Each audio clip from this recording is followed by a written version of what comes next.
नमस्कार दोस्तों, मैं हूं रेलवे पॉइंट्समैन अंकुश। दोस्तों स्वागत है एक और नए वीडियो में। और आज की इस वीडियो में मैं आपको जो मैं एनटीपीसी अंडर ग्रेजुएशन यानी कि 12th लेवल का जो एग्ज़ाम देने गया था उसका मैंने ब्लॉग भी तब बनाया था और आपको बताया था कि मैंने टोटल कितने क्वेश्चन अटैम्प्ट किए हैं और उनमें से फिर कितने सही होने के चांसेस हैं और एग्ज़ाम का लेवल कैसा रहा है।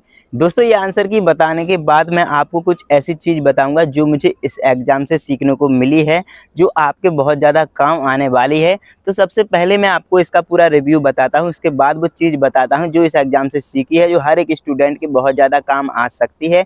तो चलिए सबसे पहले आपको बताता हूँ कि जैसे कि मैंने ब्लॉग में बता दिया था कि मेरा एग्ज़ाम भोपाल में हुआ था और 12 अगस्त 2025 को पहली शिफ्ट में मेरा एग्ज़ाम हुआ था। और एग्ज़ाम कैसा गया था मैंने सारी चीज़ें अपने ब्लॉग में बता दी थी, कितने अटैम्प्ट किए हैं। इस बार का एग्ज़ाम बहुत ही ज़्यादा ईजी आया था, स्पेशली मैथ और रीजनिंग। बाकी जीके जीएस मैंने कहा था कि जो पढ़ रहा होगा उनको आसान लगी होगी और मेरे जैसे लोगों के लिए तो कठिन ही लगेगी। जैसा कि आपको पता है कि इस बार का जो एनटीपीसी का एग्ज़ाम है वो 3 सेक्शन में हुआ था, सेक्शन वाइज एग्ज़ाम हुआ था। इसमें पहला सेक्शन था जीके जीएस का, दूसरा सेक्शन था मैथ का और तीसरा सेक्शन था रीजनिंग का। अब तीनों सेक्शन में पहले सेक्शन में जो जनरल अवेयरनेस थी उसमें टोटल 40 क्वेश्चन पूछे गए थे। दूसरे सेक्शन में मैथ के 30 क्वेश्चन पूछे गए थे और तीसरे सेक्शन में रीजनिंग के भी 30 क्वेश्चन पूछे गए थे। अब जो जीके के क्वेश्चन हैं और तीनों के क्वेश्चन मिलाकर मैंने 85 क्वेश्चंस अटेम्प्ट किए थे, जिसमें से मैथ के मैंने 30 के 30 अटेम्प्ट किए थे, रीजनिंग के भी 30 के 30 अटेम्प्ट किए थे। इसके बाद मैंने जनरल अवेयरनेस के 40 में से सिर्फ 25 क्वेश्चन ही अटेम्प्ट किए थे और टोटल मेरा अटेम्प्ट रहा था 85। अब मैंने कहा था कि जब आंसर की आएगी तब पता चलेगा कि इसके क्वेश्चंस कितने सही निकलते हैं, लेकिन इस बार की जो आंसर की आई है इसमें मुझे लगा है कि इससे ज़्यादा घटिया प्रदर्शन मेरे द्वारा और कभी नहीं किया जा सकता है, क्योंकि बहुत ही कम मार्क्स मेरे इसमें आए हैं। तो चलिए मैं आपको दिखाता हूं कि मेरे कितने क्वेश्चन सही निकले हैं। सबसे पहले हम मैथ की बात करें तो मैथ में मैंने 30 क्वेश्चन अटेम्प्ट किए थे और मेरा सिर्फ एक ही क्वेश्चन गलत हुआ है। वो भी पता नहीं कैसे गलत हो गया है, मुझे खुद याद नहीं है कि मैंने वही ऑप्शन लगाया था या फिर नहीं लगाया था। जैसे कहते हैं कि सिली मिस्टेक कई कैंडिडेट से हो जाती है और आखिर गलती तो इंसान से ही होती है। तो वही सिली मिस्टेक्स मेरे से हुई है और एक क्वेश्चन बहुत ही ईजी था जो कि गलत हो गया है और अब तो उस पर कोई भी ऑब्जेक्शन भी नहीं कर सकते हैं, क्योंकि वो क्वेश्चन सही है और जो आंसर उन्होंने माना है वही आंसर है उसका। तो एक क्वेश्चन मेरा मैथ में गलत हो गया है, तो टोटल 29 क्वेश्चन मेरे सही हैं और टोटल इसका स्कोर आएगा 0.33 माइनस करके, और एक वो तो 28.67 मार्क्स मेरे मैथ में आए हैं। इसके बाद रीजनिंग में मैंने 30 क्वेश्चन अटैम्प्ट किए थे, जिसमें से मेरे 30 के 30 सही निकले हैं और इसका स्कोर पूरा 30 का 30 आ गया है। क्योंकि आपको पता है कि मैथ और रीजनिंग बहुत आसान आई थी। अब आप कह रहे हो कि जब मैथ रीजनिंग इतनी अच्छी हो गई है तो फिर घटिया प्रदर्शन कैसे हो सकता है। तो वही चीज़ तो आई है अब जनरल अवेयरनेस, जिसमें मैंने 25 क्वेश्चन अटैम्प्ट किए थे, जिसमें से मेरे 14 क्वेश्चन गलत और 11 क्वेश्चन ही सही निकले हैं और 6 पॉइंट कुछ मेरा स्कोर इसमें बन रहा है। तो इतने क्वेश्चन मेरे सही और इतने गलत निकले हैं, पूरा स्कोर मेरा 65.05 निकल के आया है। और जिसको भी मेरा इसका स्कोर कार्ड देखना हो तो स्क्रीन पे आप देख सकते हैं। ये मैंने एक रैंक मित्रा साइट होती है वहाँ से मैंने डाउनलोड किया है और इसके लिए अपनी आंसर की लिंक कॉपी करके उसमें पेस्ट करके सारी चीज़ें फिल करके और ये स्कोर कार्ड उन्होंने बना के मुझे दिया है और यही स्कोर कार्ड आपकी स्क्रीन पे दिख रहा होगा। तो इस तरह का मेरा स्कोर रहा है, आप सब देख सकते हैं। तो यही मेरा स्कोर रहा है 65.05। तो इससे घटिया प्रदर्शन जीके जीएस में नहीं हो सकता है। अगर इसमें थोड़ी बहुत साइंस पूछी जाती तो मेरे शायद 10 से ज़्यादा मार्क्स आ भी सकते थे, लेकिन सिर्फ जीके और करंट अफेयर पूछी गई है। साइंस के क्वेश्चन बहुत ही इतिहास की तरह पूछे गए थे। तो दोस्तों मेरा ये स्कोर कार्ड और ये सारा रिव्यू बताने का एक ही मोटिव था कि आपको ये कभी नहीं सोचना है कि मैं 8 घंटे या 12 घंटे काम करके पढ़ाई नहीं कर सकता हूँ। देखो मैं भी 12 घंटे की ड्यूटी करता हूँ और मैथ रीजनिंग में फिर भी मैंने इतना अच्छा स्कोर किया है। और अगर ये यूट्यूब वगैरह ये कुछ नहीं करता होता तो थोड़ा और ज़्यादा टाइम मिलता, अगर मैं पढ़ाई करता तो अपने जीके जीएस में भी अच्छा स्कोर कर सकता था। ऐसी बात नहीं है। तो आप अगर 8 घंटे का कोई काम भी करते हो और उसके साथ-साथ पढ़ाई करते हो तो भी आप कर सकते हो। बाकी देखो ऐसी कोई चीज़ नहीं थी बताने लायक। कई सारे कैंडिडेट कमेंट कर रहे थे कि एनटीपीसी के आंसर की बताओ कितने मार्क्स आए हैं। तो इतना अच्छा स्कोर नहीं आया है कि मैं बहुत ही खुशी से आपको बता सकूँ, लेकिन फिर भी बताना बहुत ज़रूरी है, क्योंकि कई सारे ऐसे कैंडिडेट होंगे जिनका स्कोर कम आ रहा होगा। तो ये सोच रहे होंगे कि मेरा ही स्कोर कम क्यों आया है, बाकी सबका कम पढ़ाई करके भी।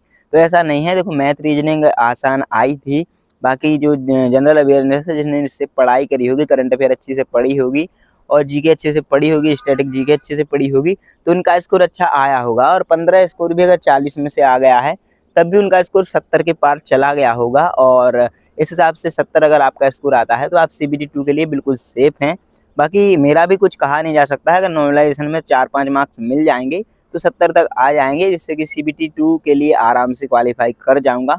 इसके बाद ये मार्क्स किसी काम के नहीं रहेंगे, चाहे 6 मार्क्स मेरे इसमें जीके में आए हों या फिर 6 से भी कम आए हो, इससे कोई फर्क नहीं पड़ेगा। आपका कितना स्कोर इसमें आया है और आपने कितने क्वेश्चन अटेम्प्ट किए थे और कितने क्वेश्चन सही निकले हैं, कितने क्वेश्चन गलत निकले हैं, किस जोन से आपने फॉर्म भरा है, किस कैटेगरी से आते हो, ये सारी चीज़ें आप कमेंट में ज़रूर लिखिएगा। और इस बात से डिमोटिवेट मत होइए कि इस बार मेरा स्कोर कम आया है। अगर आपका स्कोर इस बार कम भी आया है तो हर साल रेलवे की वैकेंसी आनी है, अगली बार ट्राई करना। देखो, बाकी ये वीडियो मैंने इसलिए बनाई है क्योंकि आप सभी को ये पता चल सके कि मेरा कितना स्कोर आया है और आप अपने स्कोर से इसको कंपेयर कर सको। ये ना सोचो कि एग्ज़ाम बहुत जब इजी आया था तो मेरा स्कोर कम क्यों आया है। मैंने पहले ही बताया था कि जो जीके जीएस पढ़ता होगा उसका स्कोर इसमें अच्छा आएगा। बाकी मैंने किस्मत के भरोसे ही क्वेश्चंस को अटेम्प्ट किया है। ऐसा नहीं है कि अगर मेरा स्कोर ज़्यादा आता तो ही मैं सिर्फ बताता। देखो, अगर मेरा स्कोर कम आएगा तब भी मैं बताऊंगा, मैं अगर पास होऊंगा तब भी बताऊंगा, अगर मैं फेल होऊंगा तब भी बताऊंगा। अगर मेरी चीज़ें मेरे साथ कुछ गलत भी होता है तो भी मैं आप सबके साथ शेयर करूंगा और अच्छा होता है तो भी शेयर करूंगा।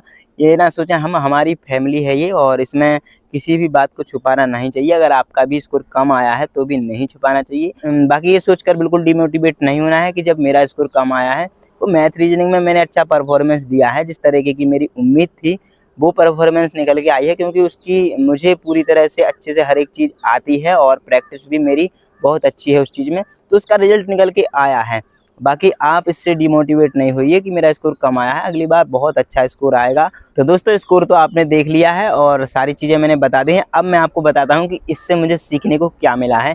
इस चीज़ से मुझे सीखने को मिला है सिर्फ मैथ और रीजनिंग से आपका कोई भी एग्ज़ाम नहीं निकाला जा सकता है। इसके लिए जो तीसरा और चौथा जो सब्जेक्ट होता है उसमें भी मेहनत करने की बहुत ज़रूरत होती है।